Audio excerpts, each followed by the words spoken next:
Di sebuah dusun sepi bernama Teluk Suri, berdiri sebuah rumah tua peninggalan kolonial. Dindingnya pucat, jendelanya tinggi, dan halaman belakangnya dipenuhi semak liar. Disitulah tinggal seorang lelaki sederhana bernama Pak Harto bersama putri semata wayangnya, Kirana, yang kala itu baru berusia 10 tahun. Pak Harto adalah duda sejak istrinya meninggal karena komplikasi persalinan. Kirana tumbuh sebagai gadis cerdas, penyayang, dan penurut. Ia sering terlihat menyiram bunga, membantu ayahnya membersihkan rumah, dan duduk di tangga depan rumah, menunggu ayahnya pulang bekerja dari bengkel kecil di ujung desa. Namun, segalanya berubah ketika Pak Harto menikah lagi. Perempuan itu bernama Marlina. Wanita cantik berparas manis, tapi sorot matanya selalu dingin. Warga desa membicarakan asal-usulnya yang tak jelas. Ada yang bilang dia dulu tinggal di kota besar. Ada pula yang berbisik bahwa suaminya dulu mati bunuh diri. Pada awalnya, Marlina tampak seperti ibu tiri yang baik. Ia sering mengelus kepala Kirana, membawakan baju baru, dan memasakkan makanan kesukaan gadis kecil itu. Tapi, semua itu hanya topeng. Topeng yang perlahan terkelupas setelah Pak Harto meninggal dunia karena kecelakaan kerja. Hari itu hujan deras, dan berita kematian Pak Harto datang dari seorang rekan bengkel yang menemukan tubuhnya tertimpa balok besi. Kirana menangis sejadi-jadinya. Ia menggenggam kemeja ayahnya dan tak mau melepaskan. Di pemakaman, hanya Marlina yang tidak meneteskan air mata, bahkan tak tampak sedih. Dan setelah malam ketiga kematian Pak Harto, mimpi buruk Kirana dimulai.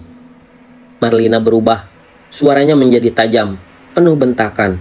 Ia mencabut semua fasilitas Kirana, kamar Kirana yang dijadikan gudang, dan anak itu dipaksa tidur di loteng tua yang berdebu, tanpa kasur, tanpa lampu. Ia tidak boleh bersekolah lagi. Marlina berkata, Kirana harus membantu di rumah, karena mereka sedang susah. Tapi, membantu itu berarti menyikat lantai dengan air dingin, memasak untuk Marlina dan tamu-tamunya, mencuci pakaian hingga tangan kecilnya pecah-pecah. Dan jika salah sedikit, tangannya dipukul dengan centong kayu atau disiram air panas. Setiap malam, Kirana menangis diam-diam. Hanya boneka tua peninggalan ibunya yang jadi teman setianya di loteng dingin itu. Loteng itu pengap dan bau tikus mati. Dinding kayunya lembab, dan dari sela-sela papan, angin dingin menyusup ke tulang. Disitulah Kirana, kini berusia 12 tahun, menjalani hari-harinya setelah kematian ayahnya. Ia tak lagi dianggap anak, ia dijadikan budak. Setiap pagi sebelum matahari muncul, Marlina membuka pintu loteng dengan hentakan kaki. Wajahnya penuh kebencian. Cepat bangun, dasar anak pembawa sial. Ia melempar seember air ke tubuh Kirana. Gadis kecil itu menggigil, tapi tak berani bersuara. Jika ia mengeluh, hukumannya bertambah. Ia harus menyapu seluruh rumah, mencuci pakaian Marlina, memasak, bahkan memijat kaki ibu tirinya yang kasar dan dingin seperti batu. Dan ketika Kirana mulai remaja, Marlina membawa tamu-tamu ke rumah. Pria-pria asing yang selalu menatap Kirana dengan sorot mata liar. Marlina menarik Kirana dari dapur, memakaikan baju tipis, dan menyuruhnya berdiri diam di ruang tamu. Jangan membangkang, atau kau tidak makan malam. Begitu ancamannya. Malam itu, Kirana duduk memeluk lututnya di pojok loteng. Ia sudah 2 hari tak makan, tubuhnya kurus, bibirnya pecah-pecah, dan rambutnya kusut penuh kutu. Ia berbicara sendiri, memeluk boneka tuanya. Ayah, Kirana mau ikut ayah. Kirana lelah. Dan malam itu pula, ia dikunci. Marlina lupa memberinya air, lupa bahwa Kirana hanya manusia kecil yang sedang sekarat. Pada malam ketiga, Kirana lemas, tangannya gemetar saat meraih boneka ibunya yang lusuh. Dan di detik terakhir hidupnya, ia tersenyum. Seolah melihat sesuatu di pojok loteng, sosok laki-laki berjubah putih, berdiri dalam cahaya bulan. Ayah, bisik Kirana, lalu napasnya terhenti. Tubuh Kirana ditemukan Marlina seminggu kemudian. Tubuhnya sudah membusuk, tapi anehnya tak ada bau menyengat. Marlina hanya menatapnya dingin, lalu menyeret tubuh itu keluar dan menguburnya diam-diam di bawah pohon besar di belakang rumah. Baguslah, Satu beban hilang, bisik Marlina. Tapi Marlina lupa satu hal. Anak yang mati dalam derita tak pernah benar-benar pergi. Malam itu, saat Marlina tertidur di kamarnya yang nyaman, ia terbangun karena mendengar suara kaki kecil berjalan di lorong. Cek, cek, cek. Suara langkah itu berhenti di depan kamarnya. Lalu terdengar suara ketukan pelan. Tok, tok, tok. Marlina duduk dan bertanya, "Siapa di luar sana?" Tak ada jawaban. Namun, saat ia membuka pintu, lorong itu kosong. Hanya dingin yang menggigit. Dan di ujung lantai, ada jejak kaki kecil, basah, mengarah ke loteng. Sejak malam itu, Marlina tak bisa tidur dengan tenang. Setiap malam, tepat pukul 12, ia mendengar suara tangisan. Bukan tangisan perempuan dewasa, tapi tangisan lirih seorang anak kecil. Hik, hik, hik, hik. "Ibu, aku dingin, aku lapar." Tangisan itu datang dari berbagai arah, kadang dari loteng, kadang dari bawah tempat tidur. Tapi malam itu, Marlina bersumpah mendengarnya dari dalam lantai kayu ruang tengah. Ia coba mengabaikan, tapi saat ia duduk minum kopi, piring-piring di rak jatuh sendiri. Boneka tua yang dulu milik Kirana, yang seharusnya ikut dikubur, kini berada di meja makan, padahal Marlina sudah membakarnya. Ketika ia hendak membuangnya lagi, boneka itu bergetar. Lalu dari mulutnya yang robek terdengar suara, "Ibu jahat, Kirana sakit, kenapa ibu biarkan aku mati sendirian?" Marlina menjatuhkan boneka itu dan memekik. Ia tak lagi bisa berpura-pura bahwa yang ia bunuh hanyalah anak kecil tak berdaya. Ia membunuh lebih dari itu. Ia membunuh jiwa, harapan, dan cinta. Dan kini semua itu kembali dalam bentuk murka. Malam berikutnya, Marlina mengunci semua pintu. Ia menyalakan TV keras-keras, berharap menutupi suara-suara yang kian sering terdengar. Tapi listrik tiba-tiba mati. Rumah gelap total, dan dari arah tangga terdengar suara langkah kecil menuruni anak tangga satu persatu. Cek, cek, cek. Marlina gemetaran, duduk membelakangi pintu kamar. Ia tak berani berbalik. Tapi saat ia melihat ke cermin di depan ranjang, ia melihat bayangan Kirana berdiri tepat di belakangnya. Wajahnya pucat, matanya hitam legam, bibirnya membiru, tapi darah mengalir dari kepalanya, dan perutnya kembung seperti busuk. Ia menatap Marlina dan tersenyum miring. "Ibu sudah tidur?" Marlina menjerit sekuat-kuatnya. Ia lari keluar rumah malam itu juga, tanpa alas kaki, hanya mengenakan daster tipis. Orang-orang desa menemukannya pagi-pagi, pingsan di jalan, tubuhnya penuh cakaran sendiri. Namun, bukan hanya Marlina yang melihat Kirana. Warga sekitar mulai mendengar suara anak kecil menyanyi di tengah malam dari arah pohon besar belakang rumah Marlina. Kadang-kadang ada juga yang melihat sosok anak kecil duduk di atap rumah, menatap bulan dengan boneka di pelukannya. Beberapa orang mencoba datang dan mendoakan, tapi satu persatu dari mereka mengalami mimpi buruk yang sama. Terkurung di dalam loteng, sendirian, gelap, dan tak bisa berteriak. Tangisan Kirana kini tak hanya milik Marlina, dunia pun ikut mendengarnya. Pohon besar di belakang rumah Marlina menjulang angkuh, batangnya hitam, daunnya selalu bergerak, meski angin tak berhembus. Di sanalah Marlina diam-diam mengubur tubuh Kirana. Tapi tanah tak mau diam. Malam itu, warga desa mencium bau busuk menusuk dari arah belakang rumahnya. Beberapa anak kecil yang bermain layangan di dekat sana berteriak ketakutan setelah melihat tangan kecil keluar dari tanah, mencakar-cakar permukaan seolah ingin keluar. Berita itu menyebar, warga mulai menggunjing, dan seorang dukun tua bernama Mbah Raji datang menawarkan bantuan. "Ada arwah yang tak tenang. Anak kecil terperangkap antara dunia," ujar Mbah Raji saat menginjak halaman rumah Marlina. Marlina menolak keras. "Kalian semua hanya membuat-buat cerita. Tidak ada apa-apa di rumahku."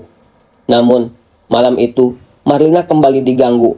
Ketika ia duduk di ruang tamu, tanah di bawah pohon berguncang. Jendela rumah terbuka sendiri, dan angin dingin membawa bisikan ke dalam telinganya. "Buang aku dengan layak. Aku akan menguburmu bersamaku." Di kamar, boneka Kirana kembali muncul di atas ranjang. Kali ini dengan leher tergantung tali rapia. Persis seperti kejadian saat Kirana mencoba bunuh diri di loteng sebelum akhirnya mati karena kelaparan dan luka-luka. Keesokan harinya, warga memaksa Marlina mengizinkan Mbah Raji menggali di bawah pohon. Dengan tangan rentak, Mbah Raji dan warga menggali tanah yang sudah mengering dan retak-retak.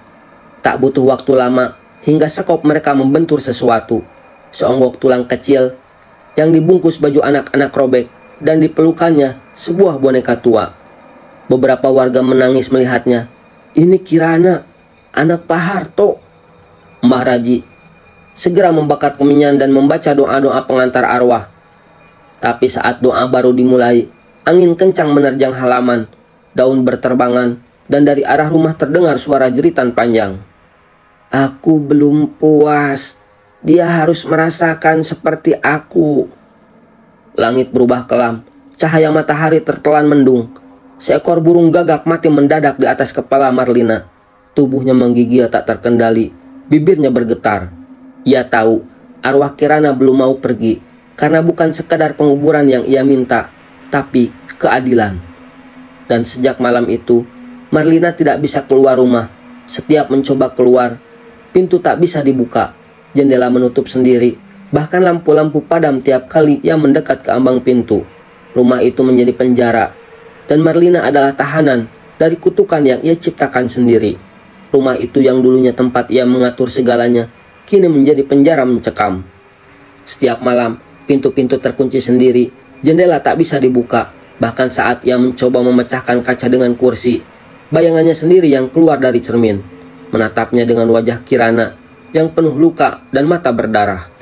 Tidak ada jalan keluar, hanya lorong-lorong gelap yang semakin menyempit, dan suara tangis Kirana kini berubah jadi bisikan-bisikan menyiksa. Ibu, Kirana haus. Ibu, kenapa dikunci? Ibu, kenapa jual aku? Suatu malam, Marlina terbangun karena suara langkah kaki kecil dari langit-langit kamar. Tok, tok, tok. Suara itu bergerak, lalu berhenti tepat di atas kepalanya, yaitu di atas loteng. Pelan-pelan, suara itu berubah menjadi gesekan kuku pada kayu, seperti seseorang sedang menggaruk keras-keras dari atas, mencoba masuk ke kamar. Tiba-tiba, dari selap plafon, jatuh darah segar menetes ke wajah Marlina. Ia menjerit, bangkit, dan berlari ke kamar mandi. Tapi saat ia bercermin, wajahnya bukan wajah sendiri. Wajah itu pucat, mata membiru, bibir koyak, rambut menggantung kusut, dan dari mulutnya menetes darah hitam. Marlina muntah, ia menangis dan mengunci diri di kamar. Tapi ketukan dari balik pintu terus berlanjut. Tok, tok, tok. Ia tahu siapa yang mengetuk. Hari-hari berikutnya, teror meningkat. Makanan yang ia masak selalu busuk saat disentuh. Air minum berubah menjadi darah. Semua pakaian dalam lemari robek dengan goresan kecil, seperti dicakar oleh jari mungil. Tiap malam, ia bermimpi. Ia terkurung di loteng, tak diberi makan, disiksa, dipaksa berdiri di hadapan pria-pria asing, dipukul karena menangis. Dan setiap kali mimpi berakhir, Marlina terbangun dengan luka-luka nyata di tubuhnya. Luka di tangan, memar di kaki, bahkan bekas jeratan di leher. Ia benar-benar mulai kehilangan akal. Marlina tertawa sendiri di siang hari, menangis di malam hari, berbisik pada boneka yang ia temukan kembali di sudut dapur. Boneka itu kini penuh darah, dan matanya menjuling ke arah tempat Kirana dulu biasa duduk. Marlina memohon ampun, lalu terdengarlah suara, Kirana belum puas. Dan malam itu, untuk pertama kalinya, Marlina melihat Kirana bukan hanya sebagai bayangan atau cermin, tapi nyata. Gadis kecil itu berdiri di ujung ranjang, dengan tubuh membusuk, rambut menjuntai, dan wajah penuh luka. Ia menatap Marlina. Sekarang, giliran ibu merasakan apa yang Kirana rasakan. Lampu kamar padam. Marlina menjerit, tapi tak ada yang mendengar. Rumah itu telah menjadi milik Kirana, dan Marlina tak bisa lari lagi. Sudah 40 malam sejak arwah Kirana mulai menampakkan diri, Dan setiap malamnya, Marlina hidup dalam siksaan tanpa akhir. Warga desa sudah tak berani mendekat ke rumah itu. Mereka sering melihat bayangan anak kecil melompat dari atap ke atap atau mendengar suara jeritan perempuan dari balik dinding.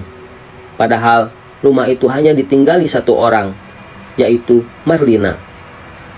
Marlina terbangun dengan tubuh terikat di kursi ruang makan. Ia tak tahu siapa yang membawanya ke sana. Tangannya membiru, mulutnya dilakban, dan di hadapannya meja penuh makanan busuk bercampur belatung. "Makan, Ibu. Seperti Kirana dulu disuruh makan, padahal isinya racun." Air mata Marlina menetes. Ia menggeliat, tapi kursi seolah dipaku ke lantai. Tiba-tiba, suara langkah kecil terdengar dari dapur. Dari lorong gelap, Kirana muncul perlahan. Tak lagi hanya sebagai bayangan, ia kini sepenuhnya hadir. Wajahnya setengah hancur, kulitnya mengelupas, matanya kosong, tapi senyumannya tetap sama. Senyum anak kecil yang pernah berharap dikasihi. "Ibu pernah bilang Kirana pembawa sial, tapi sekarang Kirana yang membawa ibu ke akhir." Kirana mengangkat tangan kecilnya dan kursi Marlina melayang ke belakang, membentur tembok. Suara tulangnya patah terdengar jelas, tapi ia tak bisa menjerit karena mulut masih tertutup. Tiba-tiba lantai di bawah kursi retak. Retakan itu makin membesar, membentuk lubang hitam pekat yang seolah menelan cahaya. Kirana berjalan mendekat, membelai rambut Marlina dengan tangan penuh darah. "Kirana, sudah maafkan Ibu." "Kirana sudah maafkan Ibu, tapi Kirana belum puas." Lalu kursi itu terjatuh ke dalam lubang. Marlina tenggelam ke dalam kegelapan abadi. Tak ada suara, tak ada cahaya, hanya dingin sepi dan tangisan anak-anak lain yang pernah dibuang, disakiti, dan dilupakan oleh dunia. Keesokan harinya, rumah itu ditemukan dalam keadaan kosong. Tak ada Marlina, tak ada jejak apapun kecuali tulisan di dinding. "Anak yang mati dalam derita akan kembali bersama malam." Rumah itu akhirnya dibiarkan kosong, digerogoti waktu dan ditelan cerita. Tapi hingga hari ini, orang-orang yang berjalan di dekat rumah itu sering mendengar suara langkah kecil dari loteng, dan kadang suara anak kecil yang bernyanyi pelan.